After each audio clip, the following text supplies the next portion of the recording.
Friends, आज की video में हम कवर करने वाले हैं variables and identifiers in C language. तो वेरिएबल से स्टार्ट करते हैं। वेरिएबल सी लैंग्वेज में किसी नेम्ड मेमोरी लोकेशन को डेसिग्नेट करती है जो कि होल्ड करते हैं किसी वैल्यू को। तो एक मेमोरी लोकेशन होती है, स्पेसिफाइड मेमोरी लोकेशन होती है जहाँ पे हम किसी वैल्यू को स्टोर करवाते हैं। और जो वेरिएबल होता है सी लैंग्वेज में, वो ऐसी एंटिटी होती हैं जिसकी वैल्यू चेंज होती रहती है during the execution of a program. तो और ये जो वेरिएबल होता है वो किसी भी डाटा टाइप का हो सकता है। It can be integer type, it can be floating point type, it can be character type. तो सी लैंग्वेज के अंदर वेरिएबल एक ऐसी एंटिटी होती है जिसकी वैल्यू चेंज होती रहती है during the execution of a program, और एक पर्टिकुलर या स्पेसिफाइड मेमोरी लोकेशन को डेसिग्नेट करती है जहाँ पे हम होल्ड कर सकते हैं किसी वैल्यू को। तो वो वेरिएबल होता है किसी, इसको हम एग्जांपल की हेल्प से अंडरस्टैंड करते हैं कि मान लो एक्स कोई वेरिएबल आपने डिक्लेयर किया है। तो एक्स वेरिएबल किसी मेमोरी लोकेशन को पॉइंट करेगा। At the time of declaration उसको मेमोरी लोकेशन एलोकेट नहीं होती है। जैसे ही वो वेरिएबल डिफाइन होता है उसको मेमोरी में कोई स्पेस मिल जाता है।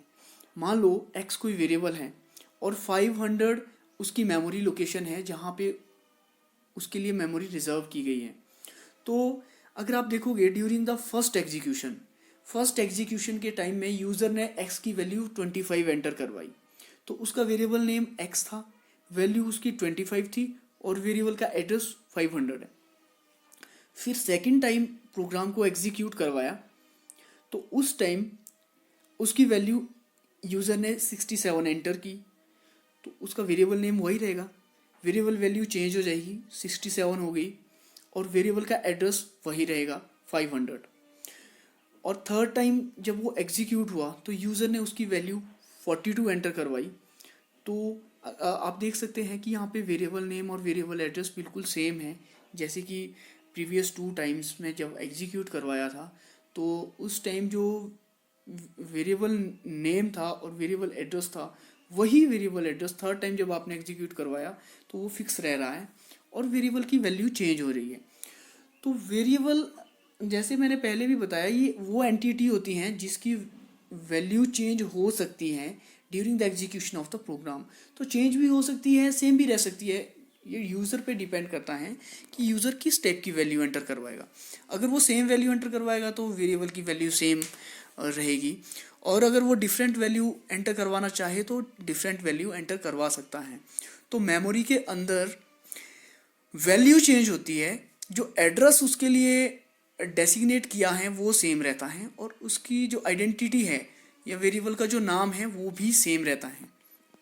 तो इससे आप समझ गए होंगे कि वेरिएबल क्या चीज़ है और सी प्रोग्राम के अंदर वेरिएबल को हम कैसे यूज़ करते हैं।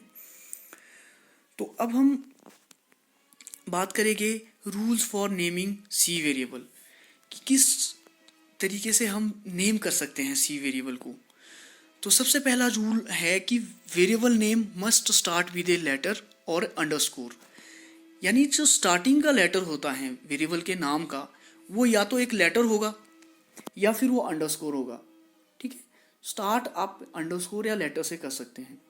दूसरा जो रूल है कि वेरिएबल्स आर केस सेंसिटिव होते हैं।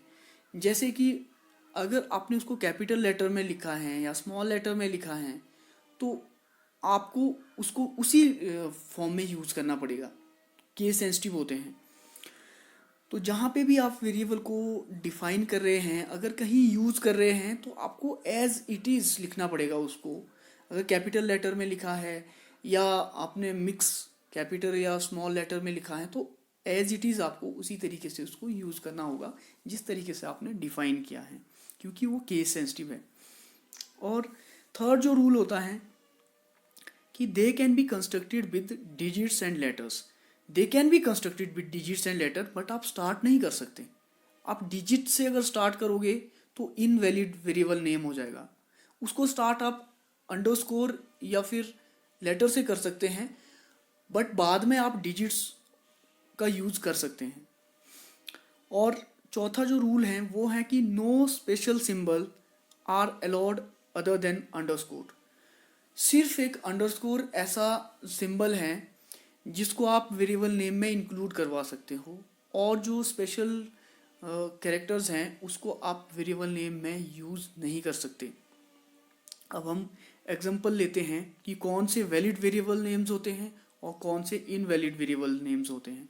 तो वैलिड वेरिएबल नेम की बात करते हैं। जैसे आपने यूज़ किया है हाइट, यहाँ पे मैंने टी नहीं लिखा है, कोई बात नहीं, हाई HEIGHT, अगर आप टी लगाओगे तो भी वो वैलिड वेरिएबल नेम होगा।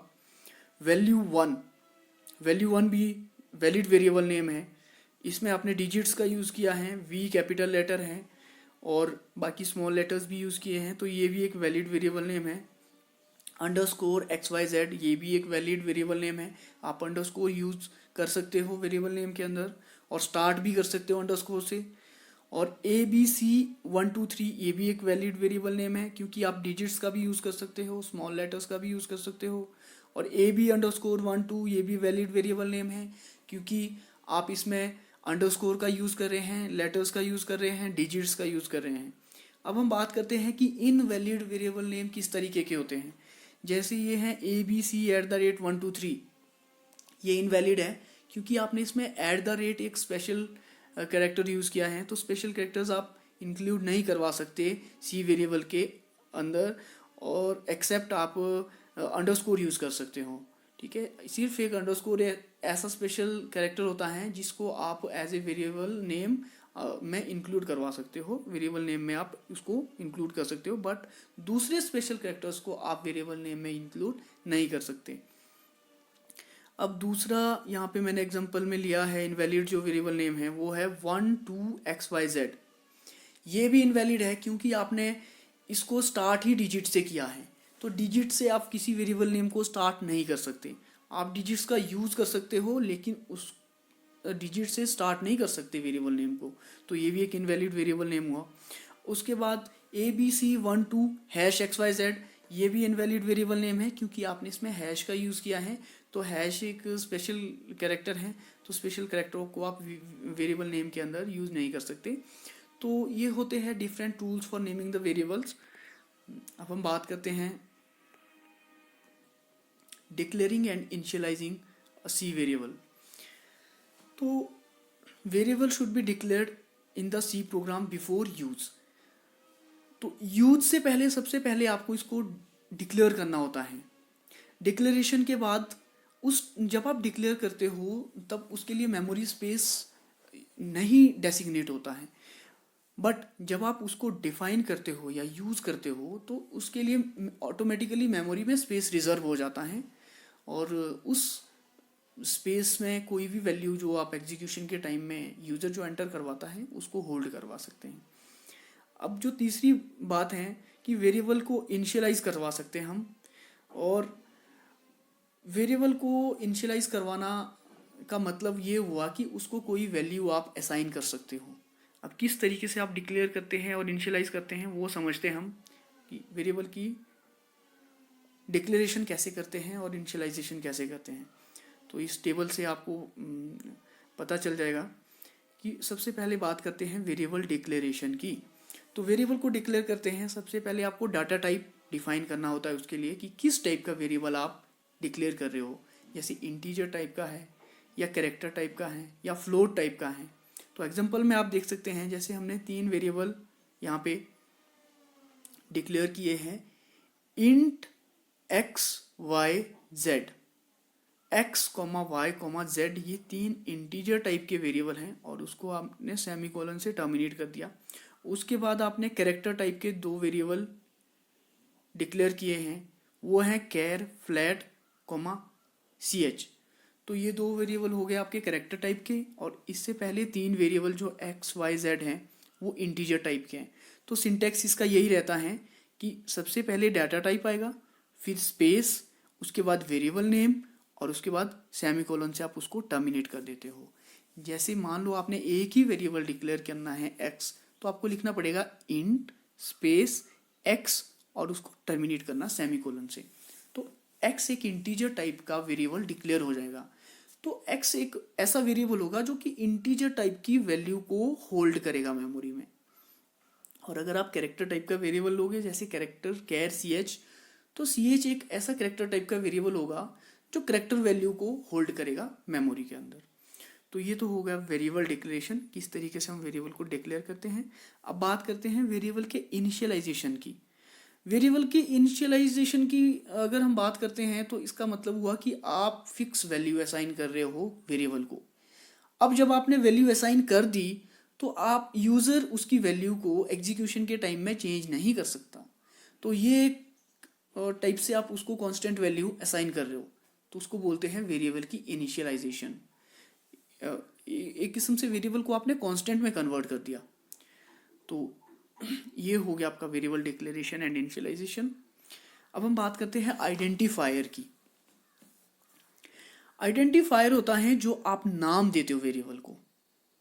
जैसे अभी हमने वेरिएबल डिक्लेयर किया था इंट x, तो x जो है नाम वेरिएबल का है उसको हम आइडेंटिफायर बोलेंगे। जो वैल्यू वो होल्ड करेगा वो वेरिएबल की वैल्यू होगी। और जैसे एग्जांपल में हमने पीछे देखा था कि आइडेंटिफायर, वैल्यू, एड्रेस 3 डिफरेंट चीज़ें होती हैं।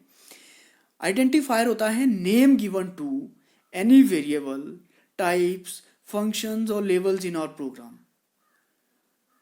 दीज आर द नेम्स जिससे आप आइडेंटिफाई करते हो उस वेरिएबल को या उस फंक्शन को या लेवल को। तो उस की आइडेंटिटी को हम आइडेंटिफायर बोलते हैं, ना कि उसकी वैल्यू को। अब identifier is a collection of one or more letters, digits और अंडरस्कोर, ठीक है, in which first letter must start with a letter और अंडरस्कोर। फर्स्ट इसके जैसे हमने rules for naming the variables पहले किए हुए हैं, rules for naming the variable. तो नेम मतलब उसका किस तरीके से आप बना सकते हो, वही आइडेंटिफायर होता है। उसके नाम को ही हम आइडेंटिफायर बोलते हैं। किसी वेरिएबल के नाम को हम आइडेंटिफायर बोलते हैं। तो उसके रूल्स हमने पहले ही स्टडी कर लिए हैं कि किस तरीके से आप इसकी नेमिंग कर सकते हो। तो आप किसी भी आइडेंटिफायर को स्टार्ट कैरेक्टर से कर सकते हैं, यानी कि कैरेक्टर से आप उसको बिगिन कर सकते हो, डिजिट्स से नहीं कर सकते, कैरेक्टर से, या फिर आप अंडरस्कोर से भी बिगिन कर सकते हो। तो आइडेंटिफायर में एक बार फिर से रिपीट कर रहा हूँ कि these are the name given to the variable, types and functions और लेवल्स इन आवर प्रोग्राम। एक किस्म से ये आइडेंटिटी होती है किसी वेरिएबल की या फंक्शन की। लेकिन जो आप वैल्यू उसमें स्टोर करवाते हो वो वेरिएबल की एक्चुअल वैल्यू होती हैं, उसको हम आइडेंटिफायर नहीं बोलते। तो आइडेंटिफायर ओनली नेम होते हैं जो कि उसकी आइडेंटिटी को बताते हैं। So this is all for today and thanks for watching this video and stay tuned with my channel Programmers Guide.